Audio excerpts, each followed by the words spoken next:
सावित्रीबाई फुले आरक्षणाचे जनक छत्रपती शाहू महाराज, बौद्धिसत्व संविधानकार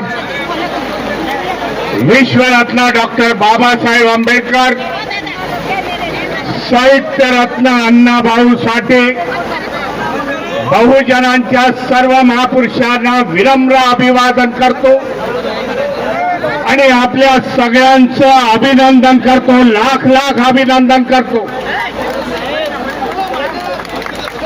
एवढ्या पावसाच्या वातावरणामध्ये आपण लाखोच्या संख्येने या मुंबईमध्ये हजर झालात। उपवर्गीकरणाची ताकद काय आहे ते रद्द करण्यासाठी, सरकारला इशारा देण्यासाठी आज आपण सगळेजण आलात, त्याबद्दल आपल्या सगळ्यांचं अभिनंदन करतो।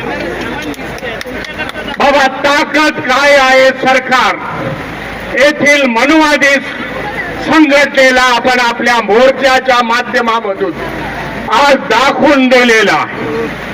हे उपकरणीकरणाचा घाट घालण्यात आलेला आहे, जो आमची मागणी नव्हती, मातंग समाजाची देखील मागणी नव्हती, परंतु काही मूठभर मातंग समाजाचे लोक जे संघाच्या शाखेवरती जातात, संघाचे पैसे घेतात, असे संघटना मूठभर लोकांनी एक निवेदन दिलं। त्या निवेदनाच्या आधारे आज हा उपवर्गीकरणाचा घाट या महाराष्ट्रामध्ये घातलेला। दुसऱ्या राज्यामध्ये काय झालं हे मी जाणत नाही, परंतु या महाराष्ट्रामध्ये मी घडून देणार नाही, आपण सगळे घडून देणार नाही, कारण 59 जाती आम्ही एकत्र आहोत। 59 जातीची वज्रमूठ आमच्या बरोबर आहे। एक प्रतिज्ञा इथे करायला पाहिजे, येणाऱ्या काळामध्ये ही वज्रमूठ अशीच असायला पाहिजे। जेव्हा ही वज्रमूठ आता सत्ताधाऱ्यांवरती पडेल तेव्हा याचं सरकार उलटून पडेल। एक निर्णय घेण्याचा प्रयत्न करायला पाहिजे। 59 जातीच्या लोकांनी येणाऱ्या काळामध्ये बीजेपीचा कोणी असेल त्याला माझं मत जाणार नाही, हे तुम्ही निक्षून त्यांना सांगण्याचा प्रयत्न करायला पाहिजे। बाबा, सत्ता हातामध्ये घ्या, किती दिवस आज बोर्डचे वगैरे काढणार, त्याने एक वटहुकूम काढला आणि आम्हाला काम धंद्याला लावलेला आहे। आमचा वेळ, आमचा पैसा, आमचा श्रम हे आम्ही आज या मोर्चाच्या माध्यमातून व्यक्त करत आहोत, परंतु ह्याच्या पुढे आमची लढाई हे सत्तेची लढाई असणार, हे देखील आज तुम्ही लोकांनी ठरवायला पाहिजे। कोणाच्या बरोबर जाण्याचा प्रयत्न नाही। बाबासाहेबांनी एकेकाळी 1938ला सांगितलं, एक वेळेला तुम्ही सत्ताधारी समाज या देशामध्ये व्हा। मी समजतो आज चांगली चुनौती आपल्या समोर आलेली आहे।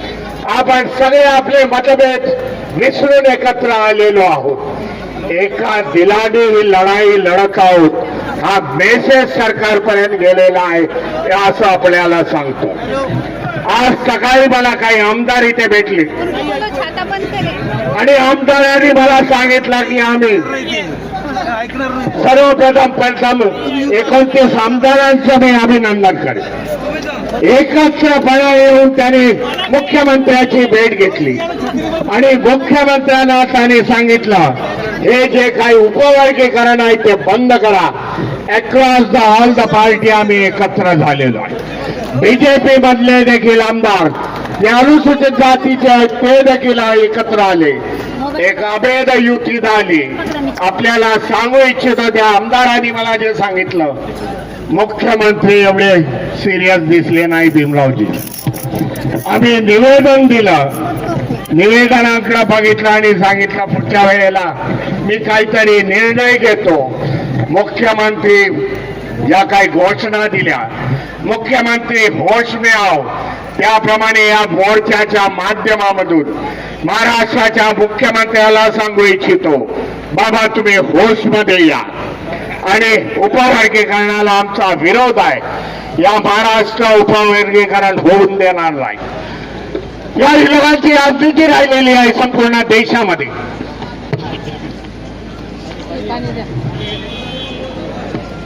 2014 मध्ये जेव्हा ते बसले सत्तेवरती, जेव्हा केंद्रामध्ये बसले, जेव्हा राज्यामध्ये बसले, तेव्हा आठवत असेल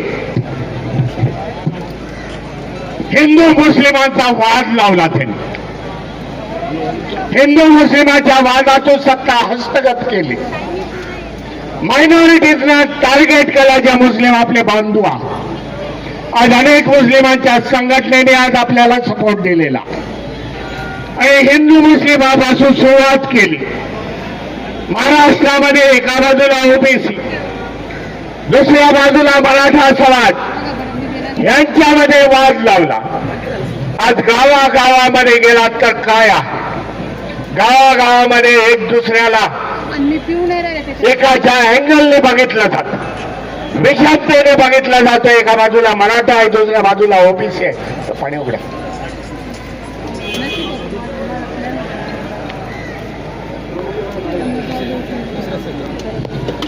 गावागावामधून एका बाजूला मराठा आहे, ओबीसी आहे.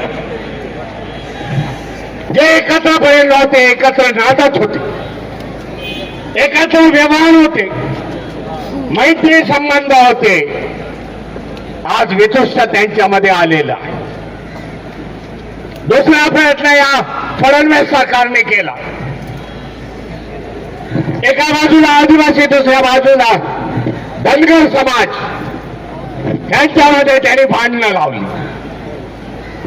आज त्यांनी बघितलं 59 जाती आहे एकत्र, यांच्यामध्ये भांडणं कशी लावायची. काही मोठभर मातंगारा घेतला आणि त्यांच्यामध्ये आज 59 जातीचं वर्गीकरण करण्याचा प्रयत्न केला. याच्यामध्ये कोणाचंही भलं नाही. 59 जाती या नेस्तनाबूत होती. अशा प्रकारचं षडयंत्र या महाराष्ट्रामध्ये चालू आहे. परंतु फडणवीसांना सांगू इच्छितो, बाबा, महाराष्ट्र छत्रपती शिवाजी महाराज, महात्मा ज्योतिबा फुले, सावित्रीबाई फुले, डॉक्टर बाबासाहेब आंबेडकर, साहित्य रत्न साठे यांचा आहे महाराष्ट्र. महाराष्ट्र असे प्रकार चालू देणार नाही. प्राणपणाने लढू आणि त्याच्यातून आपण विजय होऊ हे सांगण्याचा प्रयत्न आहे. आम्ही मातंग समाजाच्या विरुद्ध नाही. हे माझं पहिलं वाक्य आहे पहिल्यापासूनच. मातंग समाज आमचे बंधू आहे, बहिणी आहे. अनेक मातंग सुशिक्षित झालेले आहेत. त्यांना कुठल्या मार्गाने जावं हे त्यांना कळत आहे. परंतु ज्या काही संघटना पैसे पुरवतात, हिंदुत्ववादी संघटना, IT सेक्शन त्यांचे चालवत आहेत, त्यांच्या माध्यमातून महाराष्ट्रामध्ये त्यांनी तेढ वातावरण निर्माण केलेलं आहे. वातावरण कसंही होऊ, मातंगाने आम्हाला कितीही बोलू, परंतु संवादाच्या वाता आम्ही बंद केलेल्या नाहीत. हे देखील मी त्यांना सांगू इच्छितो. जे मातंग भाऊ आमचे चुकलेल्या मार्गाने जात आहे. आज महापुरुषाच्या यादीमध्ये साहित्य रत्न अण्णाभाऊ साठेंचा तसबीर आम्ही लागतो. छत्रपती शिवाजी महाराज आहे, बाबासाहेब आहेत, फुले आहे, रविदासजी आहे. त्याचबरोबर आम्ही अण्णाभाऊ साठेंची तसबीर लावतो. कुठल्याही स्टेजवरती जाऊन बघा. परंतु आपल्याला एक आव्हान करतो, ज्यांच्यामुळे आज आपली माथी भडकलेली आहे, ज्यांच्या विचारावरती आज चालण्याचा तुम्ही योग केलेला आहे, त्या सावरकरांबरोबर, सावरकरांच्या तसबिरी बरोबर, टिळकांच्या तसबिरी बरोबर, आगरकरांच्या तसबिरी बरोबर साहित्य रत्न अण्णाभाऊ साठेची तसबीर लावतायत काय हे मला दाखवून द्या. मग तुम्ही कोणाच्या बाजूने आहात, कोणाच्या बाजूने आहात हे दिसून येईल. म्हणून आपल्याला सांग, जी काय आज सरकार इथे उभी राहिलेली आहे, या महाराष्ट्रामध्ये देखील या सरकारला मी चुनौती देतो. येणाऱ्या काळामध्ये उत्तर प्रदेशच्या निवडणुका, महाराष्ट्रामध्ये निवडणुका घ्यायच्या असतील, ईव्हीएमचा कवच कुंडल बाजूला टाका. आमने सामने रस्त्यावरती या 59 जातीची भगवत किती आहे हे आपल्याला दाखवण्याचा आपल्याला सांगू इच्छितो. म्हणून आज एवढ्या मोठ्या पावसाळी वातावरणामध्ये आपण एवढ्या मोठ्या संख्येने आला. आपले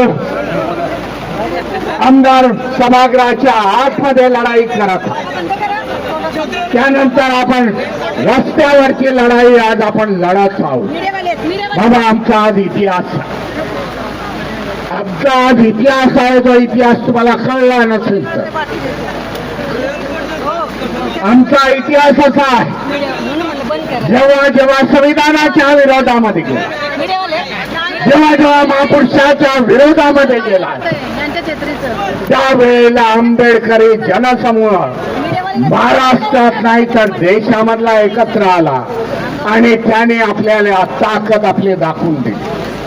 आमचा आदर्श, आमच्याकडे आदर्श आहे. आदर्श भीमा कोरेगावचा आदर्श भले हम संख्या से कम है लेकिन हम लोग लड़ाई जीतते हैं. हा आमचा बाबा इतिहास आहे.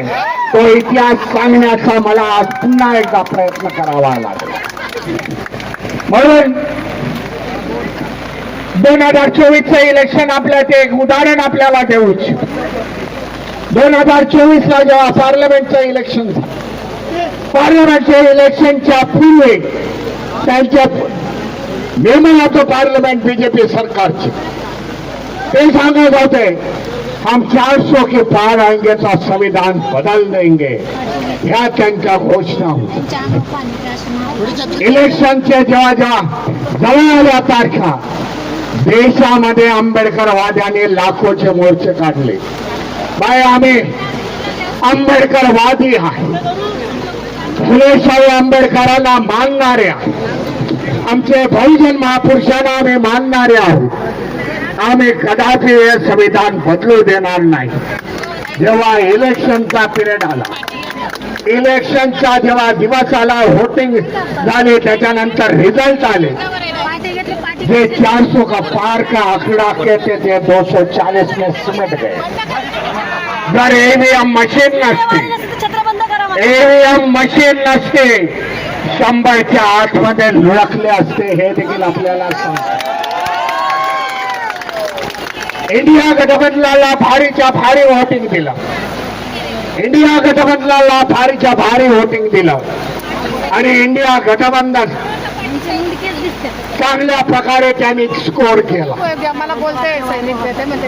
आज तेच आपल्याला हिस्ट्री, तोच इतिहास आपल्याला रिपीट करण्याचा प्रयत्न करावा लागेल. आणि त्याच्यानंतर काय झालं, जे नौटंकी आहे पार्लमेंटमध्ये जाऊन बसणारे पंतप्रधान मोदीजी, त्याने संविधान डोक्यावरती घेतलं, संविधानाला काय पाया पडले, हे जे नौटंकी केले ते त्यांना संविधानाची ताकद कळली. देशातील 80% जनता हे संविधानाला मानणारी आहे. महाराष्ट्रामध्ये 59 जाती आहेत जे संविधानाला मानतायत, महापुरुषाला मानतायत. त्याचबरोबर 59 जाती आहेत त्या संविधानाला मानतायत, महापुरुषाला मानतायत. आज मुस्लिम समाज आपल्या बरोबर, त्याचबरोबर आदिवासी समाज आहे मोठ्या संख्येने. हे जेव्हा समाज एकत्र येतील, त्या कोळी समाज आहे 59 जातीमधल्या सगळ्या आहे.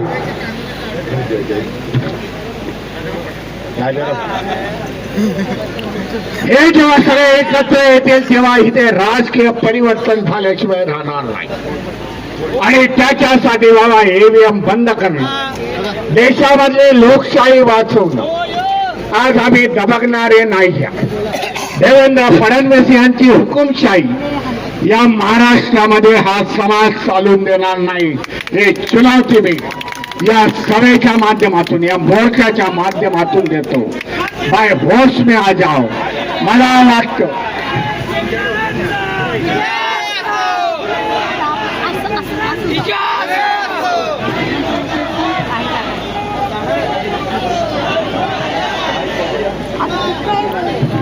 माझ्या आधीच्या घोषणा दिल्या. हॅलो, भाई देवेंद्र जी, होश में आ जाओ.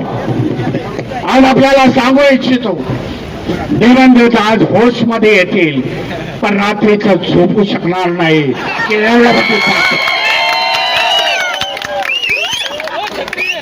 एवढी मोठी ताकद आज माझ्या विरुद्ध कशी उभी राहिली. मी मायनॉरिटीजला दबावला, पण आंबेडकरवादी दबणारे नाही. जेवढे दबवण्याचा प्रयत्न कराल तेवढे आम्ही वरती येणार.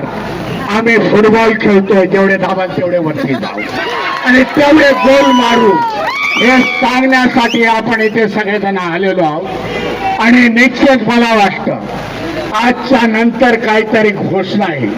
सकाळी देवेंद्रजी 27 आमदारांशी बरोबर बोलले नाही, पण या सगळ्या आमदारांना, 27 आमदारांना सांगू इच्छितो, बाबा उद्या नंतर देवेंद्रचा जे ॲटिट्यूड आहे ते कमी होईल, आपल्याशी संवाद साधतील, हे आपल्याला सांगू इच्छितो.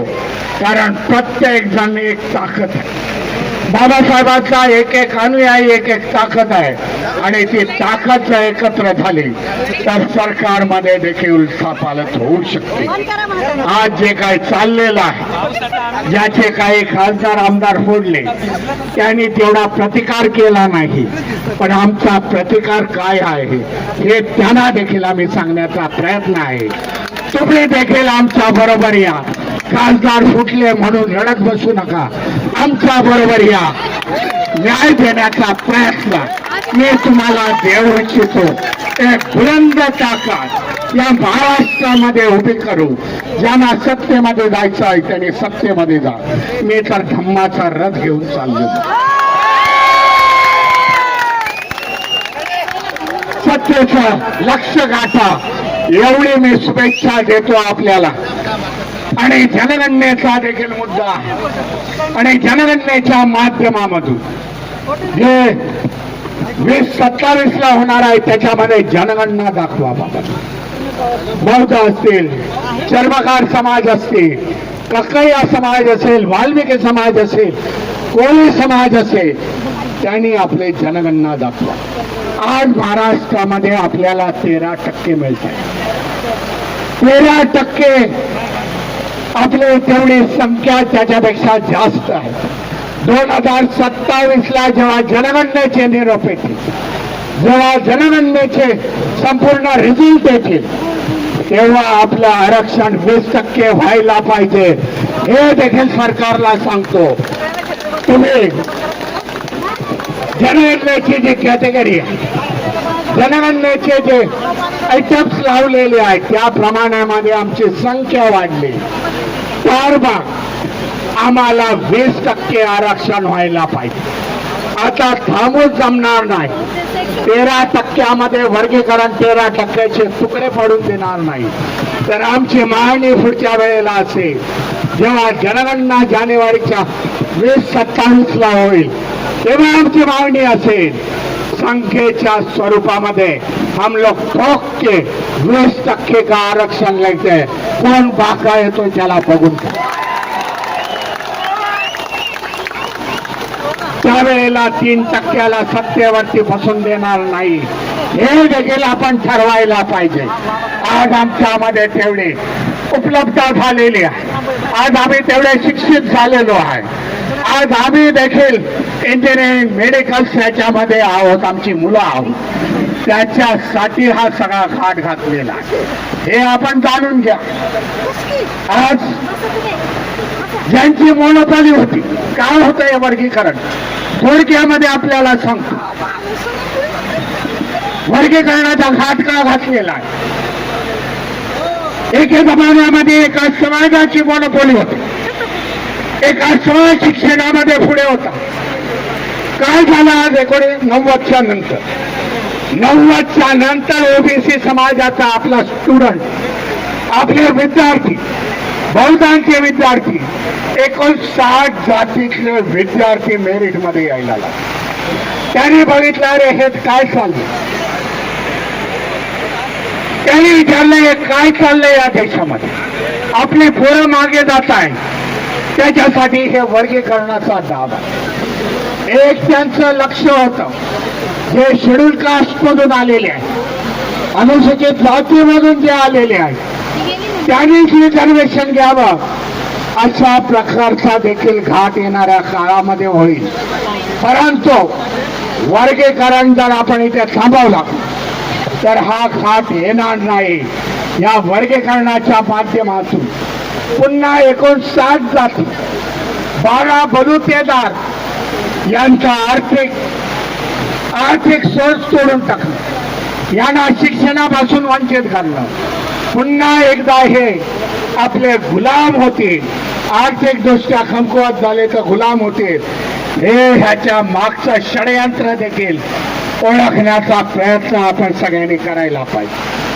अशा प्रकारे अचानक होत नाही, परंतु या सगळ्याला घाट घालण्याचा प्रयत्न, उपवर्गीकरणाला विरोध, सरकारला धडकी भरणारा तुम्ही काढलेला मोर्चा, तुमचा उत्साह या माध्यमातून हे सरकार घाबरलेलं आहे. आज पावसाच्या एवढ्या मोठ्या धारा वाहत आहेत, त्यांच्याकडे घामाच्या धारा वाहतील हे आपल्याला सांगू इच्छितो. त्यामुळे आपला विजय आहे, परंतु शेवटपर्यंत लढू, सरकारला आपली ताकद दाखवून देऊ एवढं मी म्हणतो आणि माझ्या वाणीला विराम देतो. जय भीम, जय संविधान.